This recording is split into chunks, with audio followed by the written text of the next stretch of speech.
Assalamualaikum warahmatullahi wabarakatuh. Ibu ayah dirahmati Allah Subhanahu wa taala. Mudah-mudahan sihat afiah di dalam naungan Allah beserta keluarga tercinta. Ibu ayah dirahmati Allah, for this morning we're gonna discuss a little bit about sahur dan imsak. So ibu ayah dirahmati Allah, bila kita sahur kita buka puasa, kita makan pada waktu pagi. Dan imsak tu apa? Imsak, waktu yang perlu kita jaga-jaga ketika sebelum nak masuk azan subuh. Bismillahirrahmanirrahim. Bilakah bermula dan berakhir waktu sahur? Bersahur iaitu menikmati makanan sebelum terbit fajar sebagai persediaan untuk berpuasa. Hukumnya sunat. Waktu bersahur bermula daripada tengah malam dan berterusan sehingga terbit fajar sadiq, iaitu masuk waktu subuh. Waktu afdal untuk bersahur adalah ketika hampir masuk waktu subuh. Oleh itu sunat kita melambatkan sahur kita. Jadi sahur itu ialah makan, jamuan, minuman yang kita ambil untuk persediaan bulan puasa, untuk persediaan puasa. Jadi waktu sahur itu ialah daripada tengah malam sampailah azan subuh. Waktu yang paling baik ibu ayah dirahmati Allah Subhanahu wa taala itu bila? Waktu yang paling baik itu ialah sebelum azan subuh, paling lewat. Ibu ayah dirahmati Allah Subhanahu wa taala, bilakah bermula waktu imsak? Imsak ialah berhenti daripada makan sahur.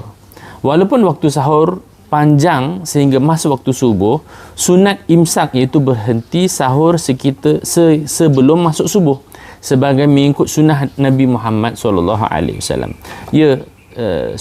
Disunatkan untuk kita lewatkan sahur, tetapi ada satu waktu dipanggil waktu imsak. Imsak tu jaga-jaga, waktu untuk kita jaga-jaga. Nabi Muhammad SAW buat begitu. Ada kadarnya, ada ketikanya Nabi SAW sempat membaca 50 ayat Quran, lebih kurang 15 hingga 20 minit sebelum azan subuh. So the Prophet SAW itu orangnya tenang. Ibu ayah dirahmati Allah, agama tu kita nak tenang, bukan gitu masuk kan, minum nak azan minum. Yang sokok sedut habis. Ibu ayah dirahmati Allah, puasa ni tujuan dia untuk mendatangkan ketenangan dalam diri.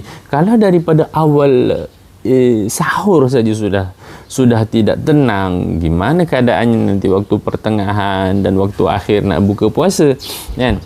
Jadi ibu ayah dirahmati, kita lihatlah sunnah Nabi Muhammad SAW dalam bersahurnya Nabi SAW 10 15 minutes before subuh. Nabi SAW dah tak sibuk dengan makan. Nabi SAW boleh baca Al-Quran. Itu sepatutnya yang diperlakukan oleh kita. Jadi kita susun waktu kita. Kenapa Nabi SAW sempat? Bukan bahkan Nabi SAW, bahkan orang-orang soleh lain. Kenapa mereka sempat? Tapi kita tak sempat untuk kita buat amal-amal. Ibu ayah dirahmati Allah, kita tengoklah makan mereka.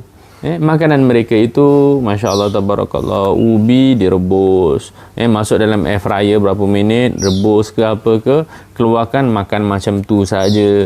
Ambil kurma, makan macam tu saja. Begitulah sahur, begitulah berbuka. Makanya ibu ayah dirahmati Allah, puasa mereka of a quality, kan? Isteri saya tanya saya, abang dah khatam Quran ke belum bulan puasa ni, kan? Umi 1 bulan itu khatam Quran 4, 5, 6 kali. Subhanallah. Kenapa mereka boleh? Sebab mereka tidak buang masa kepada benda-benda yang tak diperlukan. Jadi kita pula ibu ayah dirahmati Allah, dengan sambalnya, dengan itunya, nak tumis lah, nak itulah, nak pecah minyak lah, nak pecah santan lah, nak itulah, nak ini. Sahur baik, buka puasa baik. Maka bulan puasa kita itu banyaknya ialah persediaan makan, minum dan pos daripada makan dan minum. Qurannya entah ke mana, tarawihnya entah ke mana, tilawah Qurannya, solatnya entah ke mana. Mudah-mudahan kita jadi lebih baik insya-Allah. Jadi kita perbaiki keadaan kita, mudah-mudahan kita jadi insan yang lebih baik Ramadan daripada yang dahulu. Aqulu qauli hadza, astaghfirullahalazim li wa lakum. Assalamualaikum.